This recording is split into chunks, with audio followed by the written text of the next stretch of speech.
few weeks. Thanks again for being on the program, Mark, and we'll set it up very soon, okay? Catch you later. All Take right. care. Bye. Thank you. Good night.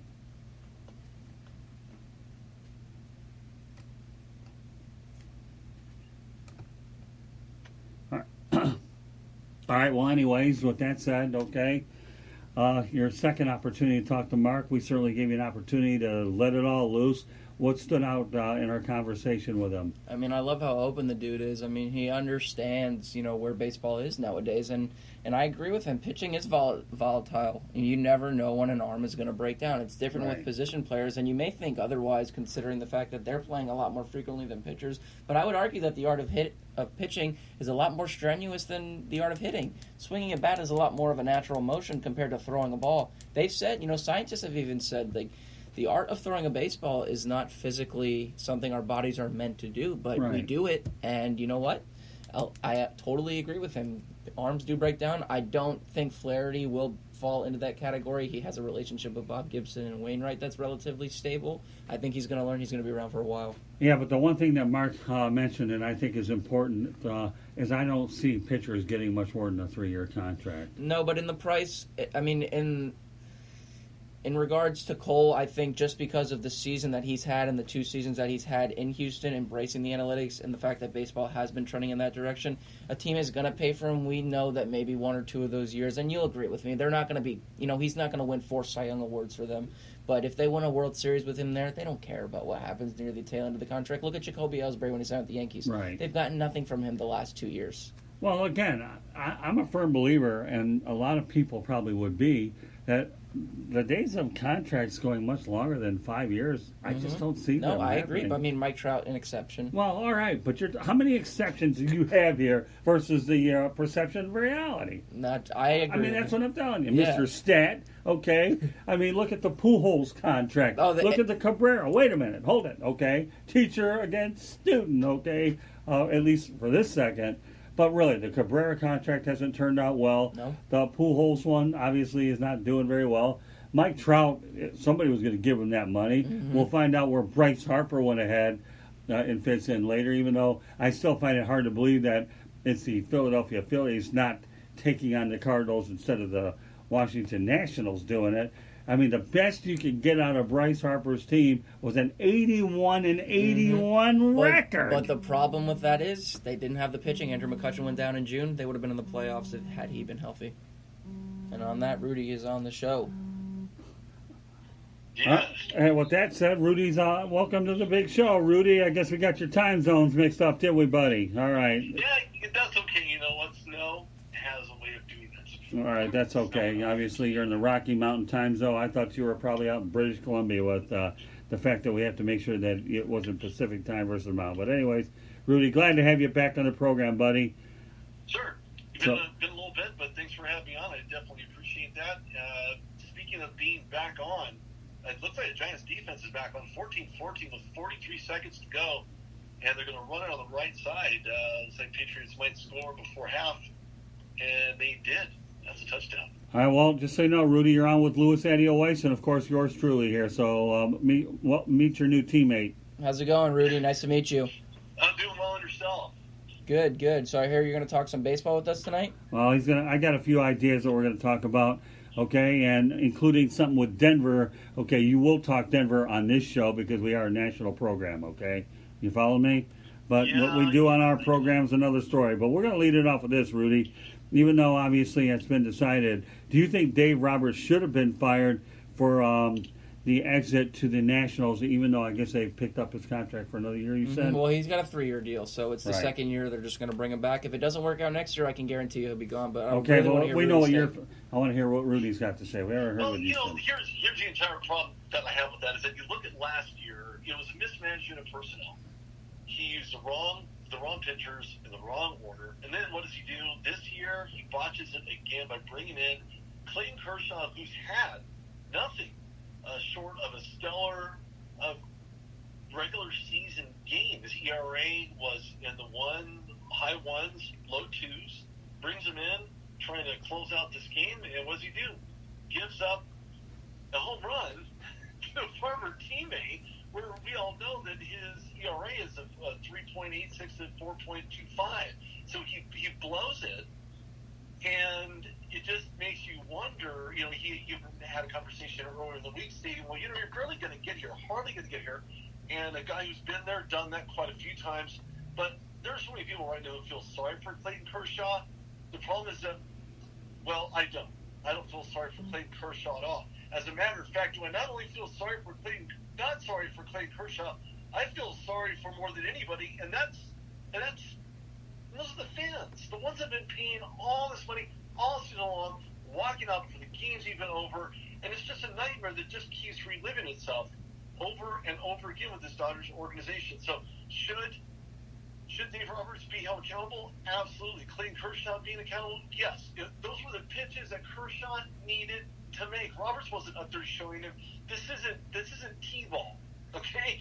If you're going to be a coach of a Major League Baseball team, you should know by all things being equal, past and present performance in postseason has not been good, yet he put him in anyway. They should both be held accountable for it, and to be quite honest with you, it would not surprise me if they found a way to trade off Clayton Kershaw, knowing he chokes in October, and maybe too much candy he had before the game, and then Dave Roberts, who just decided to have another mismanagement of personnel in another playoff game in October. Well, it's funny how you say that, because I like what Lewis said to Mark Littell, and that he views what the Dodgers are like to the Buffalo Bills. I think it's a great analogy. Lewis, why don't you go ahead and give Rudy your thoughts about that connection? So I'll happily, before I get into the Bills, I'm going to happily disagree real quick. I understand the lack of empathy some are feeling for Kershaw, but we also have to understand this is the greatest pitcher of the generation. He did re-sign with the Dodgers, 3 for 93 at the start of the season. He still had an all-star caliber season. I understand the postseason blow-ups, and I may be a little biased considering he is a player that I watch and enjoy watching more than any other pitcher, especially considering he's not the same pitcher anymore. But to trade him off would be ridiculous. He's going to retire a Dodger. His last game he's ever going to pitch in the major leagues is going to be as a Dodger. I understand the postseason blow-ups. I made the point to Littell. His ERA in the postseason is 4.43. His ERA in the regular season is 2.44. He owns the best ERA plus of any pitcher in the modern era. He's won 3 Cy Young Awards. Clayton Kershaw is not going to pitch in another uniform in his entire career unless he's pitching for some local T-ball team in Texas, throwing softball, playing, some coach pitched for his little kid, Charlie, out there in Texas or L.A. He's never going to pitch for another team. He's ingrained with the Dodgers. I agree with you, though, on Roberts. Roberts should be fired for the fact that I don't care about a 106-win team. I don't care how good you are in the regular season. Roberts worked well with platooning guys. He gave guys rest because the Dodgers were so far and ahead, better than everybody else. But Kershaw is not fully to blame for this. Kershaw didn't give up the home run to Howie Kendrick. That was Joe Kelly.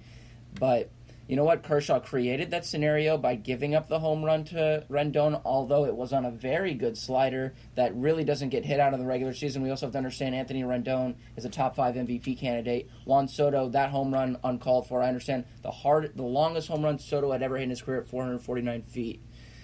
But he hung a slider, the one that... But here's the entire problem with that. The problem that I have is that for a fact, regular season pitching rotation, regular season players in that rotation are the ones that are going to be rotated out and new ones rotated in. What works in the regular season, what had worked in the regular season, over 100 games from the Dodgers, meant absolutely nothing headed into postseason.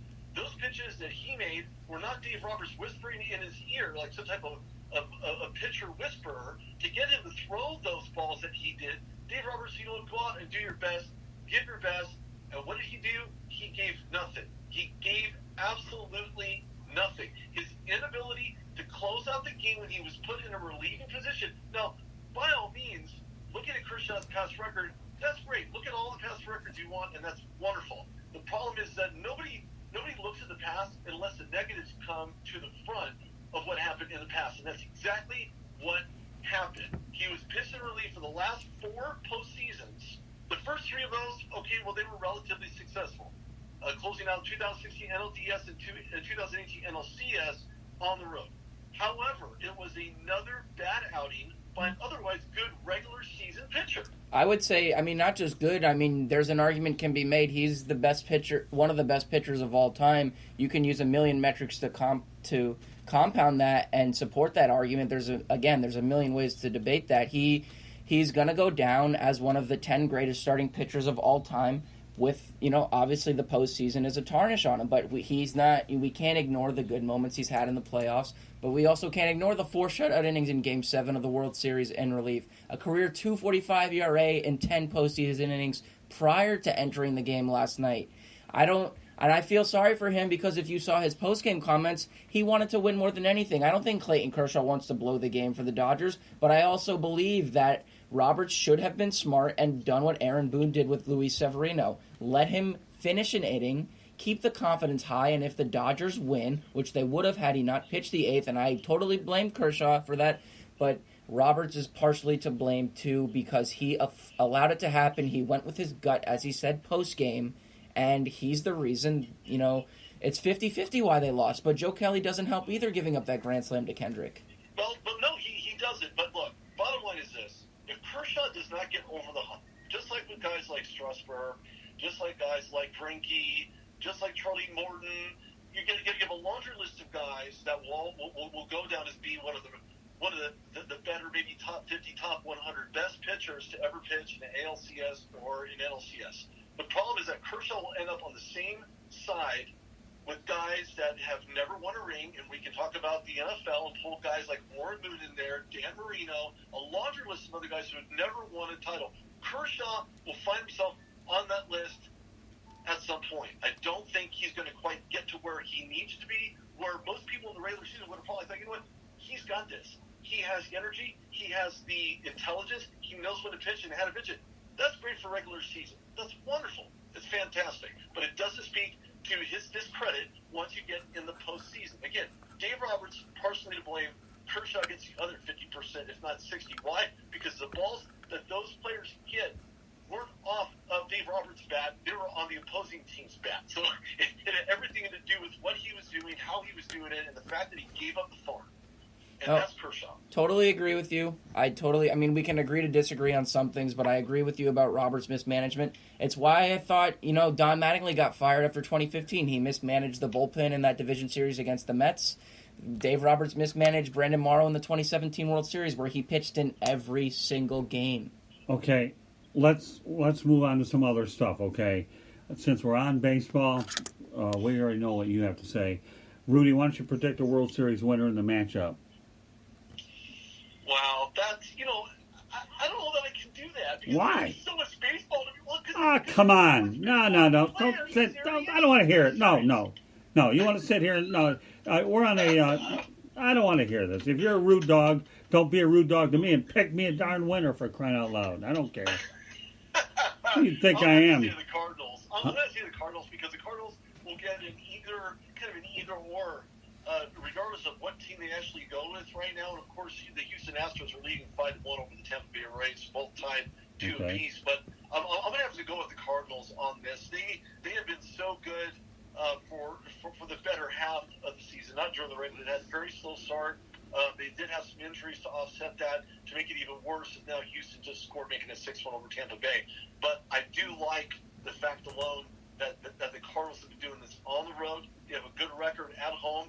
And they have the rotation, they have the mentality, and the team that makes the fewest mistakes will end up winning. And I think the Cardinals have cleaned that up a lot from the infield, from the outfield standpoint, and just playing really tight, knowing when to play against the shift. And they're absolutely fantastic. I'm an NL Central guy, but at the same token, my team's not in it because they probably haven't found themselves in it since '79, and that would be the Pirates. But I do certainly think that the Cardinals will get it done and win another title. And who are they going to face? Oh man, you're killing me here. I know. I'm a real tough. You're definitely killing me. All right, well, at least I'm not going to get. I'm have to say they'll end up beating the Astros. Now I know people are going to say, "What are you talking about, Astros?" Look, the Astros have been absolutely fantastic and nothing short of phenomenal all season long. They've already won a World Series, maybe 3 years removed, I believe, from actually winning it. So now they're going to find themselves in a real tight situation. But in all fairness, I still have to take the Cards on this. I really